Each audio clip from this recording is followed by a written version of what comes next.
Eh ben coucou à tous, coucou à toutes, bienvenue dans cette 19e vidéo du défi des 30 jours. Dans 30 jours j'aurai atteint mon objectif, mon but, mon challenge. Bravo encore à tous. Aujourd'hui la thématique est toujours inspirée de Martin Latulippe et je fais une résonance sur la thématique du jour qui est comment se débarrasser des mauvaises énergies dans la vie. Qu'on soit entrepreneur, salarié, on est avant tout des êtres humains qui vivons. Et oui, il y a des mauvaises énergies, ça arrive, que ça soit visible ou invisible, que ça soit dans l'air, comme on dit, que ça soit par des personnes, que ça soit nous-mêmes, tout simplement, qui dégagions une mauvaise énergie. Comment se débarrasser de cette mauvaise énergie? Moi, j'ai des petites astuces identiques à celles que Martin Latulippe partageait et d'autres qui sont bien plus personnelles puisque des fois ça vient, la mauvaise énergie elle peut venir de nous, d'être 100% déjà responsable de ce qu'on dégage et de se rendre compte qu'on attire ce qu'on dégage. Donc si on a de la mauvaise énergie qui arrive, c'est potentiellement qu'on a eu quelque chose quelques jours avant ou sur le moment ou quelques semaines avant, on a fait quelque chose, des fois qui a dégagé une mauvaise énergie qui prend vie quelques temps après. Ça arrive. Une mauvaise nouvelle qui arrive et que d'un seul coup, ça nous met de la tristesse, de la colère, de la frustration, bref. Plein de choses qui feraient que notre journée ne serait pas kiffante. Comment on fait? Comment on fait? Déjà, moi j'ai une petite pratique, c'est que je me mets en silence total, absolu, pas d'écran, pas de smartphone, pas de télé. Je me mets dans une bulle de silence. Je vais aller marcher. Ça peut être aller faire de l'exercice, mais moi ça va être plutôt aller marcher, prendre l'air et d'être dans une bulle de silence et de solitude pour réfléchir à cette énergie qui monte, accueillir cette énergie parce que effectivement j'avais entendu cette phrase qui disait, qui nous partage, tout ce que tu fais face s'efface et tout ce que tu fuis persiste et va revenir. Et c'est une vérité. Et j'ai opté depuis quelques années à faire face aux mauvaises énergies pour qu'elles s'effacent. C'est-à-dire que les trois quarts des mauvaises énergies sont de nous, 100% responsables de ce qui se passe. Même quand il y a 50%, même quand c'est dans du relationnel, je dis souvent il y a 50% de chaque côté, mais on a bien 100% de nos 50% d'être responsable de nos 50% dans l'interaction humaine. Parce que il y a des ressentis, une vision différente des fois, et c'est ok, on peut pas être toujours d'accord avec tout le monde, mais déjà d'être 100% responsable de nos 50% de ce qui se vit dans une interaction, et 100% responsable de ce qu'on vit si, voilà, j'ai eu une mauvaise nouvelle, mais je pourrais faire oh mince, ce téléphone qui a claqué, qui est tombé en panne. Mais j'avais déjà eu des petites alertes au début d'été avec les grosses chaleurs qui faisaient qu'il se chargeait pas comme il faut. Et, euh, et ben je m'en suis pas occupée tout de suite. J'ai dit ça va passer. J'aurais dû l'emmener il y a 3 4 semaines, mais non, jusqu'au jour où, paf, il marche plus, il s'allume plus. Mais ça va bien plus loin que ça, c'est qu'on fait plein de choses avec son téléphone, il y a des autorisations, il y a des... Bref, ce que je fuis ou que je laisse de côté revient et revient et revient. Donc c'est vrai que c'est déjà d'une, moi je me mets en silence et je réfléchis à qu'est-ce que j'ai fait, d'où ça vient, qu'est-ce que je suis responsable.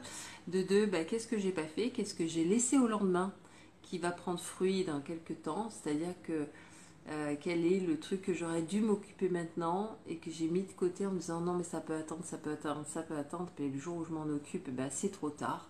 C'est le dernier jour, c'est même le jour d'après où c'est trop tard, la date butoir est passée, ou l'appareil est tombé en rade, bref, et que du coup je suis 100% responsable parce que j'aurais dû m'en occuper dès le jour même. Et vient du coup le troisième, c'est de faire face tout de suite. tout ce que je peux faire tout de suite, déjà je le fais tout de suite. Les mauvaises énergies, ben, je respire. Souvent, la mauvaise énergie, c'est d'être 100% aussi de se dire, bah, est-ce que je suis fatiguée? Dans quel état je suis? Est-ce que je suis dans le bon état pour accueillir les bonnes énergies? Quand tu es fatigué, tu attires la fatigue. Et quand tu es plus que fatigué, que tu es cramé, tu attires le cramage. Et quand tu es encore plus cramé que chez cramé et que tu es dans limite burn, bah, tu attires les mauvaises énergies. Et c'est de se dire, bah tiens, peut-être qu'un petit temps de repos me serait nécessaire, changer sa vision et d'accueillir et de prendre un petit pas de recul, dire finalement comment je peux accueillir certaines choses beaucoup mieux. Peut-être demain, quand j'aurai dormi, je me serai reposée. Et c'est dingue comment on accueille beaucoup plus la vie quand on a mieux dormi, quand on est reposé, quand on a pris 15 jours de vacances et qu'on voit les choses avec clarté. Parce qu'on est en meilleure énergie. Donc bah, faire un bon dodo, ça peut être une solution avant d'aller chercher des pierres, des encens et des choses comme ça. C'est voilà, dans le côté très cartésien de la chose, je prends 100% de mes responsabilités des énergies qui sont autour de moi, c'est qu'elles sont grandement, certainement à l'intérieur de moi. 2, j'essaye de voir une autre vision en faisant peut-être une nouvelle énergie parce qu'en fait quand vous allez courir et pratiquer du sport aussi, c'est dingue. Bah ouais, on va se nettoyer, on va aider le corps à aller se nettoyer et à dégager des hormones qui vont nous mettre beaucoup plus en joie.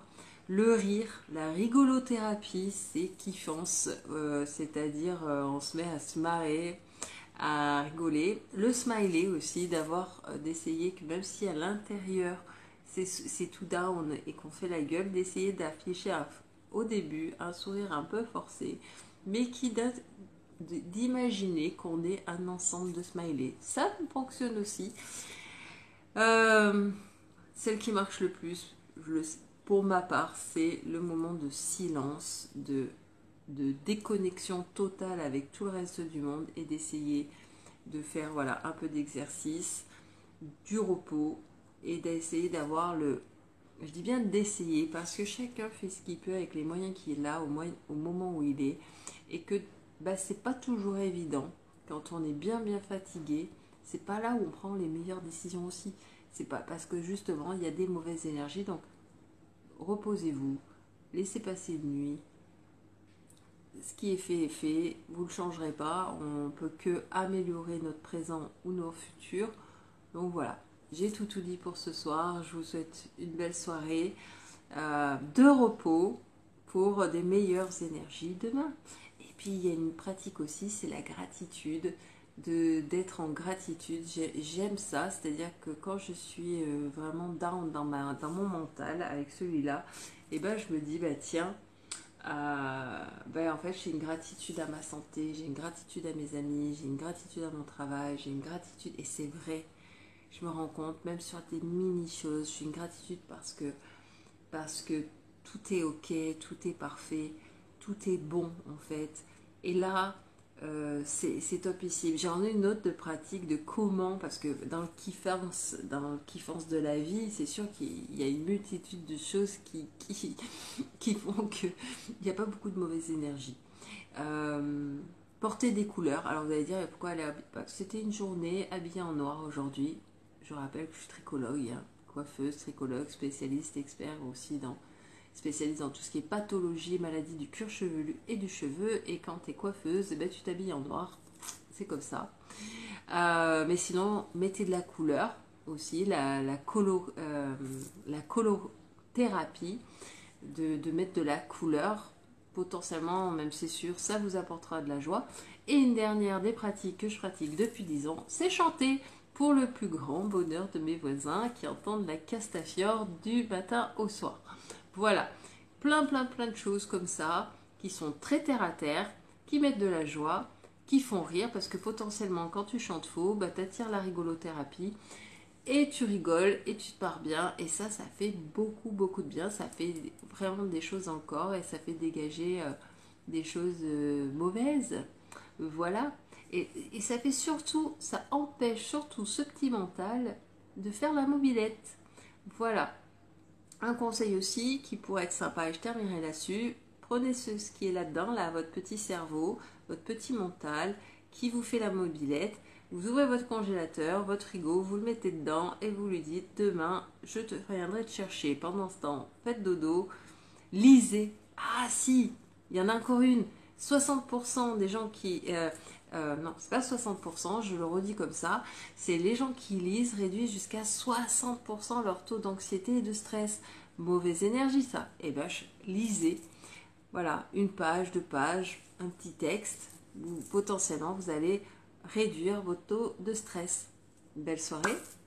Bon samedi soir. Et beaucoup d'amour.